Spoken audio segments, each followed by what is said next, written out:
Hello students. Next मैं chapter third की parallel force का एग्जाम्पल थर्ड करवा रही हूँ। मतलब पैरेलल फोर्स की एग्जाम्पल थर्ड वेरी इंपॉर्टेंट है। स्टेटमेंट है two unlike parallel forces P and Q. Two unlike, बस ये चीज़ का ध्यान रखना है, किसी में लाइक का होगा किसी में अनलाइक का होगा। अब यहाँ अनलाइक पैरेलल फोर्स का हुआ है। अनलाइक का मतलब है डायरेक्शन सेम नहीं है, ऑपोजिट डायरेक्शन है। जैसे P और Q टू फोर्सेज है, P is greater than Q का हुआ है तो P इज बड़ा है। जैसे टू फोर्सेज है, एक की डायरेक्शन ऊपर है और Q की डायरेक्शन क्या है, नीचे है। अनलाइक का मतलब है दोनों की डायरेक्शन ऑपोजिट है। अगर P ऊपर है तो Q की डायरेक्शन क्या है, नीचे की तरफ है। तो P is greater than Q act at 2 points. आप ऐसे भी कर सकते हो कि P की डायरेक्शन नीचे ले सकते हो, Q की ऊपर भी ले सकते हो, जैसे मर्जी आप कर सकते हो। मीन्स डायरेक्शन ऑपोजिट होनी चाहिए, बस लाइक में सेम डायरेक्शन होनी चाहिए और अनलाइक में दोनों की डायरेक्शन ऑपोजिट होनी चाहिए। Act at 2 points. 2 पॉइंट्स पे एक्ट हो रही है, एक A पॉइंट पे एक्ट हो रही है, एक B पॉइंट पे एक्ट हो रही है। x यूनिट्स अपार्ट, दोनों का जो डिस्टेंस है दोनों फोर्सेस का, वो कितना डिस्टेंस है, यहाँ से यहाँ तक x डिस्टेंस है। Show that if the direction of P is reversed, अगर P की डायरेक्शन रिवर्स कर दी जाए, यानी P किस डायरेक्शन में है, अपवर्ड डायरेक्शन में है, रिवर्स करने पे डायरेक्शन P की क्या हो जाएगी, डाउनवर्ड डायरेक्शन हो जाएगी। ये इसकी सेकंड डायग्राम है, जब इसकी डायरेक्शन रिवर्स कर दी जाए। P अपवर्ड है तो क्या हो जाएगी, डाउनवर्ड डायरेक्शन हो जाएगी। तो ये P एंड Q पैरेलल हो जाएगा इस केस में, डाउनवर्ड में। The resultant is displace through a distance this. हमने ये शो करना है कि जो उसका रिजल्टेंट है, ये वाला रिजल्टेंट, वो डिस्प्लेस कर गया, कितने डिस्टेंस पे डिस्प्लेस कर गया, ये डिस्प्लेसमेंट इसकी शो करनी है। ठीक है, फर्स्ट रिजल्टेंट देखो, जब A और B पे जब फोर्स एक्ट हो रही थी ऑपोजिट डायरेक्शन पे, देन उसका C पॉइंट पे जो रिजल्टेंट आ रहा था वो कितना, P माइनस Q। रिजल्टेंट उसकी उसी डायरेक्शन की तरफ लिखना है जिस डायरेक्शन की वैल्यू बड़ी है। जैसे इसमें P बड़ा है तो रिजल्टेंट भी P की तरफ लिखना है। तो रिजल्टेंट कितना आ जाएगा, P माइनस Q, क्योंकि P बड़ा है तो P माइनस Q इसका रिजल्टेंट आएगा। ऑपोजिट डायरेक्शन है तो बीच में साइन नेगेटिव का लगना है, और जो चीज़ बड़ी है, जैसे P उन्होंने स्टेटमेंट में कहा है P is greater than Q, तो क्या आएगा, P माइनस Q इसका रिजल्टेंट आएगा। जो बड़ा है वो पहले रखना है। C पॉइंट पे इसका रिजल्टेंट है, और हमारे पास यहाँ पर हमने इसका रिजल्टेंट प्रूव करना है। डिस्प्लेस कर गया थ्रू ए डिस्टेंस। इसका रिजल्टेंट पहले C पॉइंट पे था, जब इसकी P की डायरेक्शन रिवर्स कर देगी, देन इसका रिजल्टेंट क्या होगा, P प्लस Q होगा, बिकॉज दोनों की डायरेक्शन क्या सेम है, सेम डायरेक्शन पे प्लस होता है। तो P प्लस Q इसका रिजल्टेंट C डैश पे आ गया। पहले C पॉइंट पे रिजल्टेंट था, यहाँ पर था रिजल्टेंट, बाद में कितना कहाँ आ गया, C डैश पे आ गया। तो यानी C से C डैश तक क्या कर गया, ये डिस्प्लेस कर गया। और कितना डिस्टेंस डिस्प्लेस कर गया, ये डिस्टेंस हमने फाइंड आउट करना है। ये डिस्टेंस हमने प्रूव करना है, 2PQ upon P square minus Q square. यानी हमने CC डैश डिस्टेंस निकालना है कि यहाँ से यहाँ तक कितना डिस्प्लेस कर गया। तो CC डैश हमने डिस्टेंस फाइंड आउट करना है। सबसे पहले इस पे हम पैरेलल फोर्स का फॉर्मूला लगाते हैं। कैसे लगाते थे, जैसे अगर हम P फोर्स की पहले बात कर रहे हैं, P फोर्स की बात कर रहे हैं, तो डिस्टेंस किसका लेना है, अदर टू फोर्सेस के बीच का। अदर टू फोर्सेस कौन सी है, Q, और दूसरी कौन सी है, P माइनस Q। तो इनके दोनों का डिस्टेंस क्या है, BC। ये डिस्टेंस है BC, तो P अपॉन BC लिखेंगे। अगर हम Q फोर्स की बात कर रहे हैं, ये Q फोर्स है, तो डिस्टेंस लेना है P और P माइनस Q के बीच का, यानी इन दोनों के बीच का। इन दोनों का डिस्टेंस क्या है, AC, तो यहाँ AC लिखेंगे। अगर हम थर्ड फोर्स की बात कर रहे हैं P माइनस Q की, तो डिस्टेंस लेना है इन दोनों के बीच का, यानी AB का। तो ये पैरेलल फोर्स का मैंने फॉर्मूला आपको करवाया हुआ है, ये वो यूज़ किया है। यहाँ से हम CA की वैल्यू निकालेंगे, इन दोनों को इक्वेट कर देंगे, यानी सेकेंड और लास्ट को इक्वेट करेंगे। CA कैसे आएगा, क्रॉस मल्टीप्लाई करके आ जाएगा। देखो क्रॉस मल्टीप्लाई की AB इंटू Q, AB की वैल्यू हमने पुट कर दी। देखो A से लेकर B तक का डिस्टेंस कितना था, X, तो AB की जगह X रखेंगे, X इंटू Q, और CA ऊपर आ जाएगा, P माइनस Q नीचे आ जाएगा, तो QX upon P minus Q CA की वैल्यू आ गई। ठीक है, नेक्स्ट हम यहाँ पर अब पैरेलल फोर्स का फॉर्मूला लगाएंगे। पैरेलल फोर्सेस जैसे कि P और Q, पहले P पे फोर्स की बात कर रहे हैं। अगर P फोर्स की बात कर रहे हैं तो डिस्टेंस किसका लेना है, BC डैश का। अगर Q फोर्स की बात करें, डिस्टेंस ये टू फोर्सेस का लेना है, यानी AC डैश। और third resultant P plus Q की बात करें तो डिस्टेंस किसका लेना है, AB का डिस्टेंस लेना है। तो इसमें सेकंड और लास्ट को कंपेयर करेंगे, तो AC डैश क्रॉस मल्टीप्लाई करके यहाँ से AC डैश की वैल्यू कितनी आ गई, P प्लस Q डिवाइड में आ जाएगा, Q किसके साथ मल्टीप्लाई होगा, AB के साथ। और AB कितना है, AB का डिस्टेंस ऊपर मैंने लिखा हुआ है इस डायग्राम में, AB का डिस्टेंस कितना है, X है, तो AB की जगह हम X रखेंगे। एक्स इंटू क्यू अपॉन नीचे पी प्लस क्यू। तो ये ए सी डैश की वैल्यू आ गई। हमने डिस्टेंस कौन सा निकालना है, डायग्राम में देखो हमने डिस्टेंस निकालना है सी सी डैश का, ये डिस्टेंस निकालना है। पहले रिजल्टेंट सी पॉइंट पे था पिछली डायग्राम में, बाद में रिजल्टेंट सी डैश पे आ गया, तो कितना डिस्प्लेस कर गया वो डिस्टेंस हमने फाइंड आउट करना है। अब सी सी डैश को हम लिख सकते हैं C A plus A C dash, because ये इन दोनों का प्लस है, सी A plus A C dash. तो सी सी डैश को लिख दिया सी A plus A C dash. सी ए की वैल्यू हमने ऊपर निकाली हुई है, ये देखो ऊपर कितनी निकाली है, Q upon P minus Q into x, और ए सी डैश की वैल्यू भी निकाली हुई Q into P plus Q into X. ये दोनों वैल्यू पुट कर दी। कॉमन क्या निकला है, एक तो एक्स कॉमन निकला है, एक क्यू कॉमन निकला है, यानी क्यू एक्स कॉमन निकाल दिया। अंदर क्या रह गया, 1 upon P minus Q plus 1 upon P plus Q. P minus Q P plus Q LCM ले लिया, तो एलसीएम ले ऊपर कितना आ जाएगा पी प्लस क्यू, और इधर क्रॉस में मल्टीप्लाई होगा पी माइनस क्यू। क्यू से क्यू कट हो गया, पी प्लस पी कितना आ गया 2p, और नीचे फॉर्मूला बन गया A minus B, A plus B किसके इक्वल होता है A square minus B square, P square minus Q square into Q X. देखो यही हमें प्रूव करना था, 2p Q P square minus Q square into X. ये देखो ये हमने डिस्प्लेसमेंट ही प्रूव करना था, तो ये हमारा आंसर आ गया। नेक्स्ट स्टूडेंट्स एग्जाम्पल 6 है, 2 like parallel forces P and Q act at 2 points of a body. 2 like parallel forces diagram बनानी है, बीच में लाइक लेनी है, दोनों सेम डायरेक्शन में होनी चाहिए। 2 पॉइंट पे एक्ट कर रही है, मतलब कि डायग्राम कैसी होगी इसकी, ये देखो 2 लाइक पैरेलल फोर्सेस P और Q, ये लाइक पैरेलल फोर्सेस है, A और B पॉइंट पे एक्ट हो रहे हैं। सेकेंड लाइन का मतलब है if Q be changed to P square by Q, यानी क्यू को चेंज किस में कर दिया, ये क्यू की चेंज कर दिया, किस में चेंज कर दिया पी स्क्वायर बाई क्यू में, यानी ए पॉइंट पे पी तो सेम ही लगेगी ए पॉइंट पे, और बी पॉइंट पे क्यू को किस में चेंज कर दिया पी स्क्वायर बाई क्यू में चेंज कर दिया। Show that the line of action of resultant is same, जो उसका रिजल्टेंट होगा दोनों का is same, it would be the forces are simply interchanged. अगर हम फोर्सेज को फिर सिंपली इंटरचेंज कर दे तो नन रिजल्टेंट उसका क्या होगा, सेम होगा। यानी डायग्राम में देखो पहले हमने क्यू को किस में चेंज कर दिया पी स्क्वायर बाई क्यू में, देन उसका रिजल्टेंट C1 पॉइंट पे, मान लो C1 पॉइंट पे उसका रिजल्टेंट कहाँ आएगा, अगर सेम डायरेक्शन में है तो रिजल्टेंट सेंटर पे होगा, यानी दोनों का प्लस होगा, किसका प्लस होगा P plus P square by Q, ये रिजल्टेंट होगा। अगर हम दोनों को इंटरचेंज कर दे, उन्होंने कहा है कि दोनों को इंटरचेंज कर दे P और Q 2 फोर्सेस को, देन उसका रिजल्टेंट सेम होगा, ये हमने प्रूव करना है। अगर P और Q को इंटरचेंज कर दे, इंटरचेंज कैसे करें, Q इधर आ जाएगा P इधर आ जाएगा, देन C2 पॉइंट पे इसका रिजल्टेंट क्या होगा Q प्लस P होगा, इन दोनों का प्लस होगा।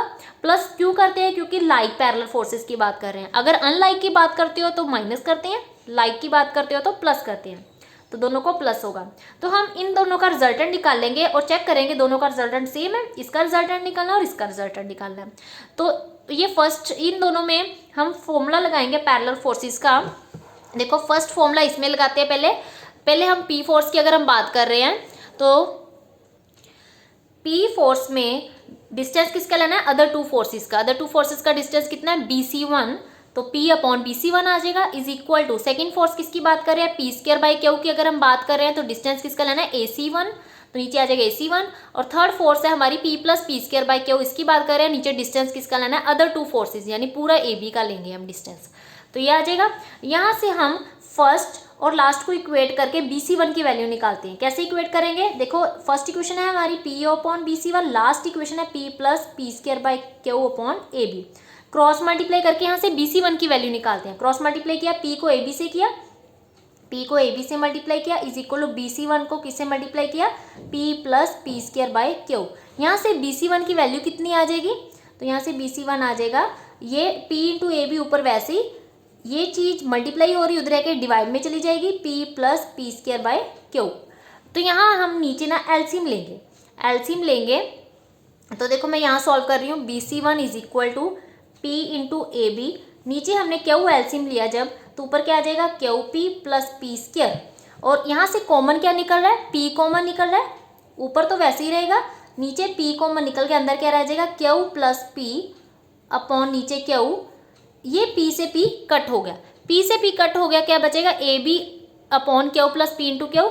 ये जो Q है मतलब ये टर्म जो डिवाइड में है ये रेसिप्रोकल हो जाएगी, Q ऊपर चला जाएगा, Q इंटू AB, ये डिवाइड में Q है यहाँ पर नीचे, ये AB के साथ मल्टीप्लाई हो जाएगा Q इंटू AB, और नीचे कितना आ जाएगा Q प्लस P, तो मतलब ये डिवाइड में रेसिप्रोकल हो गया। ए बी के नीचे है तो ऊपर ये क्यू ऊपर मल्टीप्लाई हो जाएगा ए बी के साथ, नीचे क्या आ जाएगा क्यू प्लस पी। तो यहाँ उन्होंने डायरेक्ट लिखा हुआ है, यानी कि इसका Q upon P plus Q into A B. Solve नहीं किया हुआ तो मैंने सॉल्व करके आपको बता दिया कैसे आया है, Q upon Q plus P into A B यहाँ उन्होंने डायरेक्ट लिखा हुआ है। ठीक है, तो ये BC1 आ गया। सेकेंड हमने पहले इसका फॉर्मूला लगाया, अब हम इस डायग्राम का फॉर्मूला लगाएंगे। क्या लगाएंगे, क्यू अपॉन BC2। ठीक है, आपको मैंने बताया वो कैसे लगाते हैं फॉर्मूला। अगर P फोर्स की बात कर रहे हैं तो डिस्टेंस AC2 का लेंगे, अगर ये फोर्स की बात करें क्यू प्लस पी की तो डिस्टेंस अदर टू फोर्सेस के बीच का लेंगे। अदर टू कौन सी रहेगी, क्यू और पी का डिस्टेंस, वो क्या है AB, पूरा डिस्टेंस AB। तो यहाँ से BC2 की वैल्यू निकालनी है, फर्स्ट और लास्ट को इक्वेट किया, क्रॉस मल्टीप्लाई किया। यहाँ से BC2 कितना आ जाएगा, क्यू के साथ AB मल्टीप्लाई होगा और क्यू प्लस पी नीचे डिवाइड में आ जाएगा, या P प्लस क्यू लिख दो। तो देखो ये वैल्यू और ये वैल्यू देखो सेम आ रही है, यानी कि BC1 की वैल्यू कितनी आ रही है, Q upon P plus Q into A B.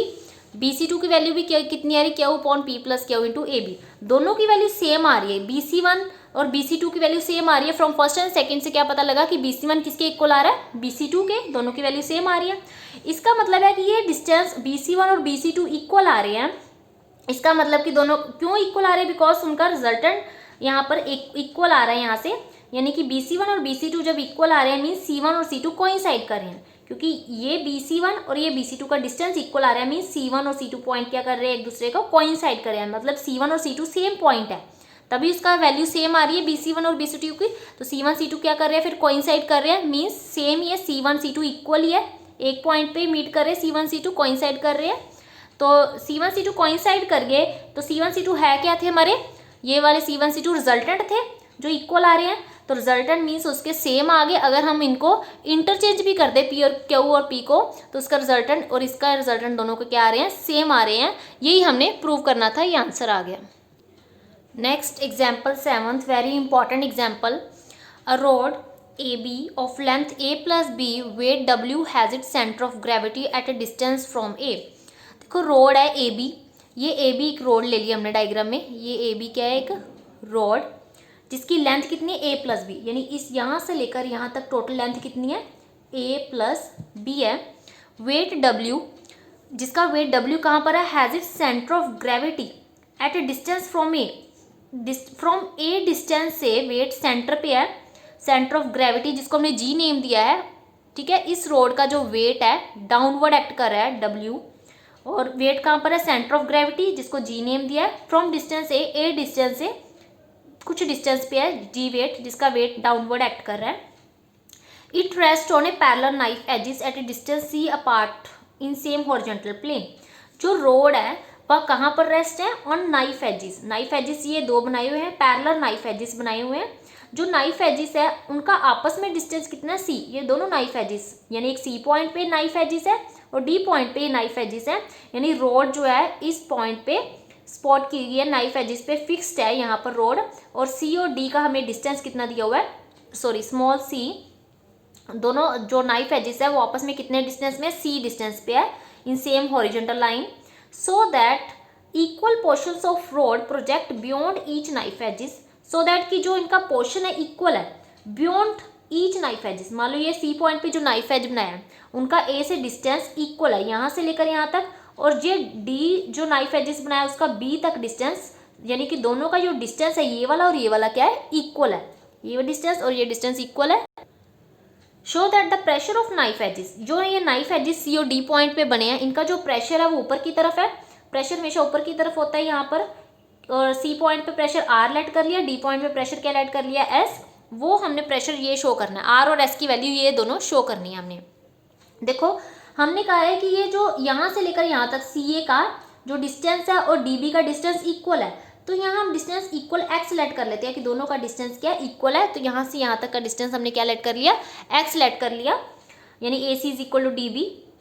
और यहाँ पूरा हमने कहा है कि डिस्टेंस A प्लस बी है और ये सेंटर ऑफ ग्रेविटी है, तो इतना A इतना हम B लेट कर लेते हैं। AG का जो है डिस्टेंस कितना बनेगा, AG तक ये डिस्टेंस A बनेगा, और जो GB तक डिस्टेंस कितना बनेगा, B डिस्टेंस बनेगा, ताकि टोटल AB तक कितना बन गया, A प्लस बी बन गया, यानी AG A है और GB कितना है, B है, और AB तक कितना बन गया, A प्लस बी डिस्टेंस हो गया। अब देखो जो AB है A और B उसको हम लिख सकते हैं AC plus CD plus DB। क्या लिखा, AC plus CD plus DB। तो यहाँ से हम AB की वैल्यू पुट करते हैं। AB हमारा टोटल रोड की लेंथ कितनी थी, A प्लस बी, AB की value A plus B. AC हमने यहाँ से यहाँ तक इक्वल डिस्टेंस कितना लेट किया, ये देखो x लेट किया AC तक का डिस्टेंस। C और D तक का डिस्टेंस कितना था, दोनों नाइफ एजेस कितने डिस्टेंस पे थे, स्मॉल c डिस्टेंस पे थे, तो CD की वैल्यू C पुट की और DB भी कितना x है। तो यहाँ से x प्लस एक्स कितना हो गया 2x की वैल्यू कितनी आ गई, a plus B C plus का उधर के माइनस का हो जाएगा, और x की वैल्यू कितनी आ गई a plus B minus C by 2। x किसका डिस्टेंस है, ये AC का और DB का, क्योंकि हमने लेट किया स्टार्टिंग में AC और DB दोनों डिस्टेंस किया, x लेट किया, इक्वल डिस्टेंस पे है। स्टेटमेंट में कहा हुआ है कि बियॉन्ड इक्वल पोर्शन है, ये कहा हुआ इक्वल।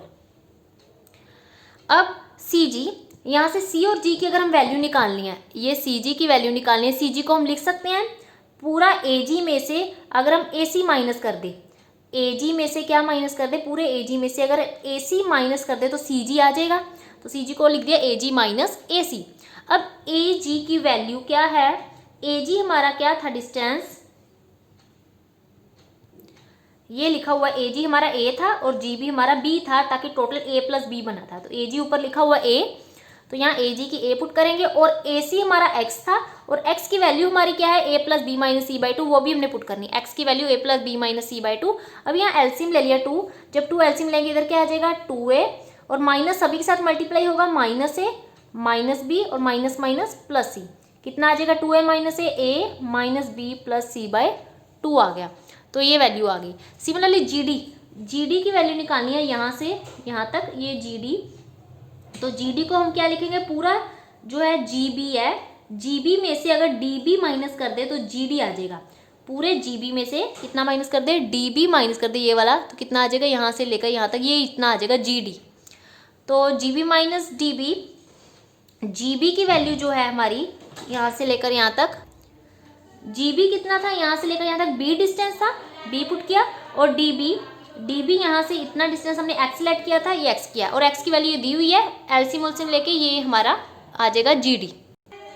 नेक्स्ट हम यहाँ पर R और S जो प्रेशर है, हम पैरेलल फोर्स का फॉर्मूला लगाएंगे RWS पे। जब R फोर्स की बात कर रहे हैं तो ये मैंने फॉर्मूला लिख दिया कि R अगर बात कर रहे हैं तो डिस्टेंस अदर टू फोर्सेस का लेना। अदर टू फोर्सेस कौन सी है, W और S। W फोर्स ये रही G पॉइंट पे, और S फोर्स कौन से पॉइंट पे है, D पॉइंट पे। तो G और D का डिस्टेंस आएगा, नीचे लिखेंगे GD। अगर S फोर्स की बात कर रहे हैं तो डिस्टेंस W और R फोर्सेस के बीच का लेना, वो कितना है CG। और W की बात कर रहे हैं तो डिस्टेंस R और S के बीच का लेना, वो डिस्टेंस कितना है CD। तो ये हमने पैरेलल फोर्स का फॉर्मूला लगाया है। तो ये लगा दिया फॉर्मूला जो मैंने अभी बताया है।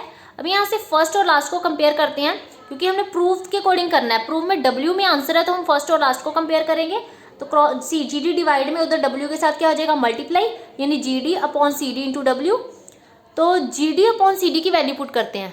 देखो जो CD की वैल्यू है, C और D का डिस्टेंस हमारा C था, स्मॉल c, दोनों C डिस्टेंस पे है, डायग्राम में स्टेटमेंट में कहा हुआ है, और GD की वैल्यू ये निकाली हुई है। तो इनको GD को किससे डिवाइड करना, CD के साथ। CD हमारा C है तो C नीचे आ जाएगा, डिवाइड में आ जाएगा हमारा। और नेक्स्ट में हमने CGB की निकाली हुई, वो भी हमने पुट करनी है। तो ये वैल्यू पुट की GD अपॉन CD, CD तो C है और GD ये था B minus A plus C by 2, और CD C है, C साथ में आ जाएगा, साथ में W। CG की वैल्यू भी निकाली A minus B plus C by 2, और CD हमारा C है और साथ में W है। तो R और S की वैल्यू हमने यही प्रूव करनी थी, ये हमारा आंसर आ गया।